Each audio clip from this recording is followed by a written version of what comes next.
ഞങ്ങൾ കസ്ബഗയിലേക്കുള്ള യാത്ര തുടർന്നു. കസ്ബഗി ഇപ്പോൾ സ്റ്റെഫാൻസ് മിന്ത എന്ന പേരിലാണ് അറിയപ്പെടുന്നത്. സത്യത്തിൽ കസ്ബഗി എന്ന പേര് റഷ്യക്കാരിട്ടതാണ്. 2006 ജോർജിയൻ ഗവൺമെന്റ് ഒഫീഷ്യലി സ്ഥലത്തിന്റെ പേര് റീസ്റ്റോർ ചെയ്തു. റഷ്യയിൽ നിന്നും ചരക്ക് കയറ്റി വരുന്ന നിരവധി ട്രക്കുകൾ നമുക്ക് ഈ റൂട്ടിൽ കാണാം. അർമേനിയയിലേക്കുള്ള ട്രക്കുകളാണ് ഇതുവഴി പോകുന്നത്. 2008 റഷ്യ ജോർജിയൻ വാറിന് ശേഷം പൊളിറ്റിക്കൽ റിലേഷൻഷിപ്പ് അത്ര സുഖകരമല്ലെങ്കിലും ട്രേഡ് റിലേഷൻഷിപ്പിന് അത്ര വലിയ കോട്ടമൊന്നും തട്ടിയിട്ടില്ല. കസ്ബഗയിൽ നിന്നും 12 കിലോമീറ്റർ കൂടി സഞ്ചരിച്ചാൽ റഷ്യൻ ബോർഡറിലെത്തും. യാത്ര ചെയ്ത് ഞങ്ങൾ ചെറിയ ഒരു തെരുവിലെത്തി. കസ്ബഗയിലെ ഏറ്റവും വലിയ ആകർഷണം മലമുകളിൽ സ്ഥാപിച്ചിട്ടുള്ള ട്രിനിറ്റി ചർച്ചാണ്. അവിടേക്ക് ടൂറിസ്റ്റുകളെ കൊണ്ടുപോകാൻ വേണ്ടി നിരവധി ടാക്സികളും ജീപ്പുകളും ഒക്കെ ഈ തെരുവിലുണ്ട്.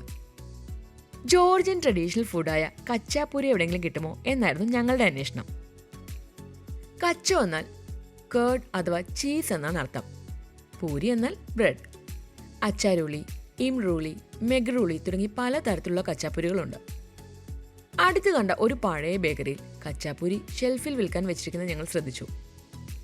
അല്പം ഉപ്പ് കൂടിയതുപോലെ ഞങ്ങൾക്ക് തോന്നി. അതുകൊണ്ട് തന്നെ ഒരു വാവ് ഫീലിംഗ് ഒന്നും കച്ചാപ്പൂരി കഴിച്ചപ്പോൾ ഞങ്ങൾക്ക് തോന്നിയില്ല. ഞങ്ങൾ അങ്ങനെ മലമുകളിലെ ട്രിനിറ്റി ചർച്ചിലേക്ക് യാത്ര ആരംഭിച്ചു.